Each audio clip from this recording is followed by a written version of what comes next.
Okay, we talked about table of contents. A table of contents is a way to organize the parts of our topic. But now I want to teach you about a text, an informational text structure.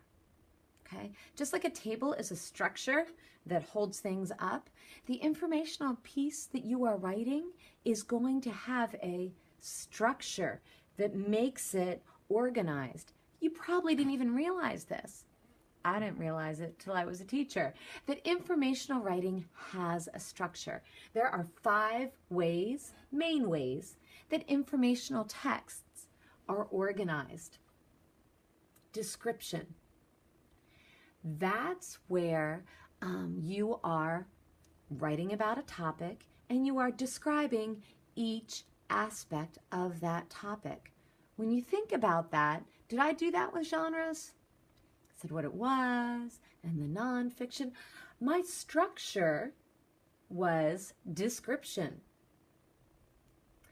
Cause and effect. You might explain, well, if there are some, maybe you're writing about a weather event, maybe you're writing about tornadoes, okay? And the things that cause tornadoes to develop, and then the effect that tornadoes, the damage that tornadoes cause in areas, okay? Maybe that would be how you would want to organize your writing. Or maybe they're problems and solutions. Lots of times I've had kids write informational writings on things like pollution. Pollution is a problem, okay? What are some possible solutions? What are some things that we can do in order to minimize pollution? Here's another text structure that I love and I use a lot. It's the comparing and contrasting, where I have things and I find similarities and differences. I was doing that when I organized my fiction ones. How are those fiction genres the same?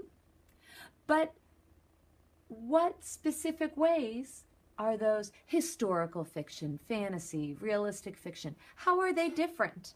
Okay, compare and contrast. We could structure our entire informational book in that way. The last one, sequence of events. When things are organized for what to do first, what comes next. Informational writing such as cookbooks, arts and crafts books.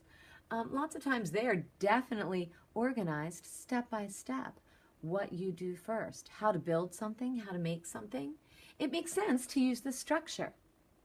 Okay, so now as a 3rd grade writer of an informational writing piece, you've thought of a topic that you are passionate about, that you want to teach about, that you know a lot about. And then you thought, hey, what are the parts of it? What are the pieces that I want to stick into my table of contents? Well, now we need to think, hey, what structure would best fit my writing? For my writing, I definitely don't think cause and effect is a good one for genres. And sequence of events, not first, second, third. That's not necessary for genres. But I already said, this first one, what are genres? And then I describe the nonfiction, describe the fiction. That's a natural fit. That would be a good structure. I could do that for each. I said for this one down here, for both my fiction and my nonfiction ideas for table of contents, that would be compare and contrast. What do all nonfiction books have in common? And then how is each genre different? The biography and the autobiography and the expository, how are those all different from one another? That would be comparing and contrasting. Now this last one, the classroom library, I thought that could be an interesting one. I could use problems and solution. We've talked about this too, that sometimes there's a book that kind of fits into a couple of genres, and that's a problems. Where do we stick it? How do we solve that? Identifying the genre problem. What do we use as our most important characteristics? I could maybe use that. That would be a fun one for me to try too. So today, as an informational writer, I found my topic that I'm passionate about. I'm dividing it into subtopics, and now I'm thinking, what structure fits my topic best?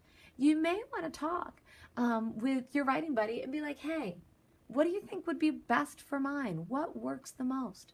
Look in your binder. You have examples of these. There's certain words that will show up in your talking about your information and your writing about your information if you're using these structures.